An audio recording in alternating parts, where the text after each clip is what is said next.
మామిడి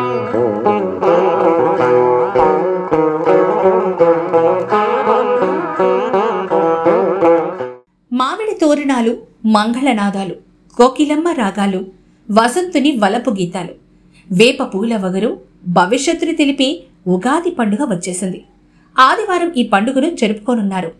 ఉగాది పండుగ ప్రత్యేకత పచ్చడి. జీవితంలో మంచి చెడులు, కష్టసుఖాలు అంతర్భాగమని, వాటిని ధైర్యంగా స్వీకరించడం వల్ల మానసిక ప్రశాంతత చేకూరుతుందని ఈ పచ్చడి అంతరార్థం. ఉగాది నాటికి ఆకురాలి కొత్త చిగుళ్లు వేయడంతో పాటు పూత పుయ్యాల్సిన వేప చెట్లలో ఎందువల్ల పూతే కనిపించడం లేదు. నెల్లూరు జిల్లా పొదలకూరులో కొన్ని చెట్లు చిగురించి పచ్చగా ఉన్నప్పటికీ కూడా పూత మాత్రం తగ్గిపోయింది.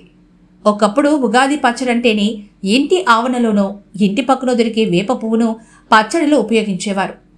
పూర్వం వేప చెట్ల నుంచి విస్తారంగా వేప పువ్వు దొరికే పరిస్థితి ఉండేది. కానీ ప్రస్తుతం వేప పువ్వు కోసం వేటాడాల్సిన పరిస్థితి నెలకొంది. పలువురు వివిధ కారణాలతో వేప చెట్లను నరికేయడంతో వేప చెట్ల సంఖ్య కూడా క్రమంగా తగ్గిపోతోంది. అక్కడక్కడ మిగిలిన చెట్లతో పూలు తగ్గడానికి వైరస్ ఒక కారణం కాగా కొంత శాస్త్రీయ లోపం కారణమని పొదలకూరు డిఎన్ఆర్ బాలుర ఉన్నత పాఠశాల సైన్స్ ఉపాధ్యాయుడు ఏవి సుధాకర్ వివరించారు.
ఈ పొదలకూరు పరిసర ప్రాంతాల్లో ఉండేటువంటి అనేక వేప చెట్లను కనుక మనం పరిశీలించినట్లయితే నేటికి కూడా వేప పూత అనేది పుష్కలంగా లేదు.